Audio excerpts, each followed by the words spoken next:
자, 삼성전자 결국 하락으로 가게 되는 게 아닌가 싶습니다. 물론 아직 지난 저점이 남아있긴 합니다. 여기 78,000 이건 장중까지고 종가 기준으로 보면은 78,500원인데요. 요거 깨지면은 도망가십시오. 삼성전자 때는 이건 무조건 전량 매도입니다. 이거 MACD 하방 구간인데다가 지금 자세히 보시면은 미세하게나마 61선, 21선 지금 다 깨지고 있어요.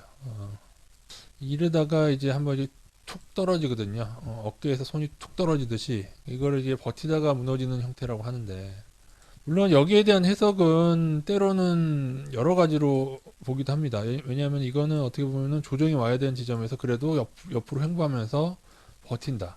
버티는 조정 후에 가는 경우가 있어요.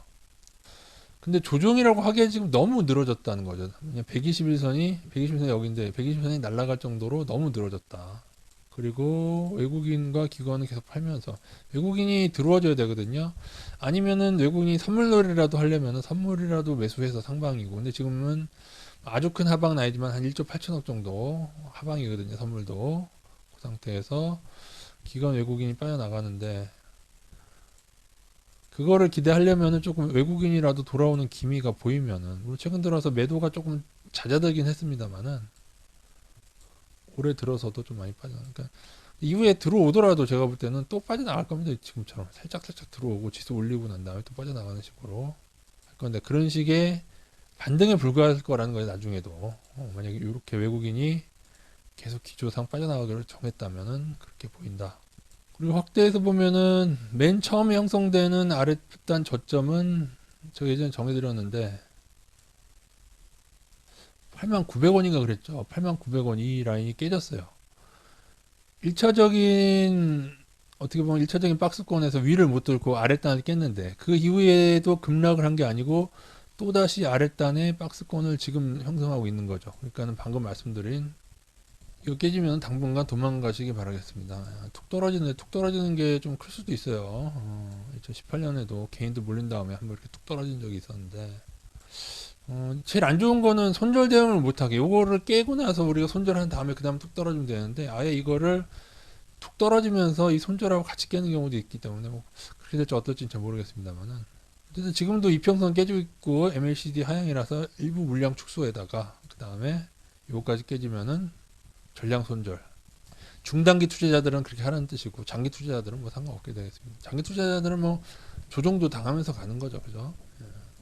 투자자들은 멘붕일 가능성이 큽니다. 왜냐면 실적도 되게 좋아졌거든요. 근데 실적이 뭐 아무리 떠들고 뭐 분기에 어떻고 막 떠들어도 사실은 여기 나와 있는 대로 제일 호황은 이제 18년도 보시면은 실적이 되게 좋았어요.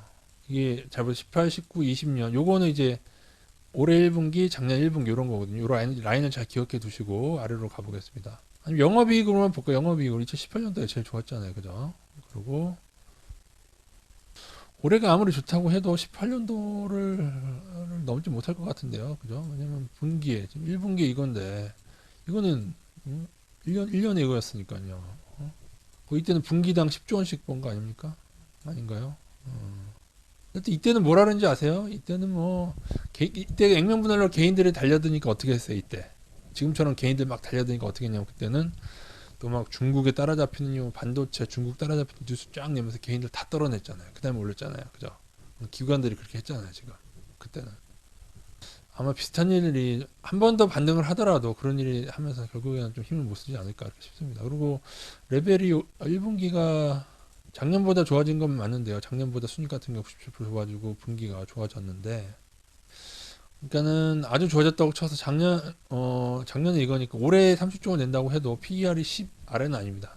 제가 계산해 보니까는 PER 올해 해봐야 한 이 정도, 올해 해봐야 잘해봐야 제가 볼 때는 한 요 정도 최고로 벌어봐야 18년도 한 30조 원 될지 안 될지 모르겠어요. 그리고 오히려 작년엔 또 코로나 특수도 있었다고 봐야 되기 때문에 솔직히 조금, 물론 이때보다 많을 겁니다. 1분기도 증가했으니까는 많긴 할 건데 과연 이제 18년도로 넘을 거냐, 그거는 알 수가 없죠. 그렇게 봤을 때 후하게 쳐져서 30조 원이라고 했을 때도 PER은 16으로 떨어집니다. 왜냐하면은 시가총액이 480조 원이기 때문에. 그죠? 480조 원. PER은 뭐냐? 1년에 30조 원을 벌게 되면은 순이익이죠. 우리가 흔히 말하는 주가가 여러분 지금 7만 원, 8만 원 그게 주가가 아니고 시가총액 거기는 주식수 계산 이게 주가입니다. 이게 주가 총액으로 이거 여기다가 계산하셔야 돼요. 만 원이라고 싸고 천 원이라고 싸고 그게 아니에요, 여러분. 왜냐면은 액면 분할을 했다고 여러분 주식이 싸진 게 아니에요, 여러분.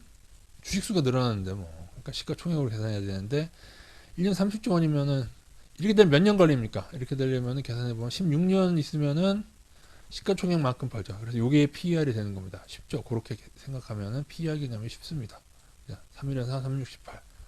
그러니까는 시가총액만큼 벌려면은 16년이 걸린다. 이게 PER이다. 이게 그러니까 높으면은 안 좋은 거예요. 이만큼 버는데 100년 걸린다가 더 안 좋을 거 아니에요? 10 아래다. 10년뿐이 안 걸린다. 그거 좋은 종목이에요. 그럼 지금 PBR이 한 3이죠. PBR 3에다가 PER 16. 이것도 올해 후하게 쳐졌을 때 얘기입니다. 올해 1분기처럼 잘 본다고 후하게 쳐졌을 때. 제가 볼 때 요거보다는 조금 더 PER이 높을 것 같긴 합니다. 그러면 이게 크게 메리트가 있느냐? 물론 미국의 애플 같은 경우에는 PBR이 거의 30, 29인가 그래요. 거의 30이고, 그죠? 이거 PBR 30이 의미 아십니까? PER도 거의 30 가까이 됩니다. 이거보다 조금 안 되던가, 그런 20 몇인가, 그런, 모르겠습니다. 좀 헷갈리는데. 애플이나 미국의 나스닥에 비해서 훨씬 저평가예요.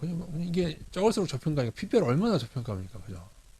근데 그거는 이제 나스닥이라는 것 자체가 월가가 타겟으로 나스닥을 공략함으로 버블을 만들므로써 세계 증시를 선물로 쥐락펴락하고 있기 때문에 여기에는 국가 버블이 있다는 것을 감안하시고 우리나라 레벨에서는 이거보다 훨씬 저평가된 애들이 섹터별로 있다는 거죠. 오히려 그거를 누려보심이 낫다. 왜냐하면 아직도 PBR 1 아래 그리고 PER 10 아래가 존재합니다. 1분기 실적 대비했을 때 특히 좋아진 애들 중소학주 중에서도 많고 쓸모 GTV에 좀 초단계에서 음식료 업종 중에서 좀 있고 물론 대다수가 올라서 별로 없는데 이미 몇몇 섹터들이 남아있어요. 그리고 보험도 그렇고 증권도 좀 저평가된 섹터가 있죠. 물론 업종별 평균 PE와 PBR이 좀 다르기 때문에 일괄적으로 비교하기 힘듭니다만은 어쨌든 삼성전자를 무조건 마냥 간다고 하기에는 우리나라 여건을 고려했을 때 장담할 수는 없다. 물론 이제는 78,500원 여기를 지키면 가겠죠. 지키면 가는데 차트상 지켜내지 못하는 모습으로 자꾸 가고 있다는 겁니다. 예, 저도 제가 차트스트이기 때문에. 그리고 1차적으로 이거 89,000원도 깨졌기 때문에 여기서도 1차 손절 때려야 돼요. 제가 볼 때는. 여기서 1차 손절 그리고 여기 2차면서 여기는 제가 볼 때 전량 손절입니다. 중단기 투자자. 장기 투자자들은 조정 20에서 30%라도 당하면서 그냥 쭉 투자하시면 상관없습니다. 삼성전자 저력 있어요, 여러분. 저력 있어. 예, 나스닥보다 나아요. 나스닥보다 훨씬 낫고 그렇게 장투를 하시던지 아니면은 뭐 지금 내가 몇 달 안에 돈 벌려고 삼성전자 들어왔는데 하시는 분들은 전량 매도할 것까지는 없지만 지금 1차로는 줄였어야 되죠. 1차 손절 해야 되고 2차로 손절되게 하고 계셔야 될 것 같습니다.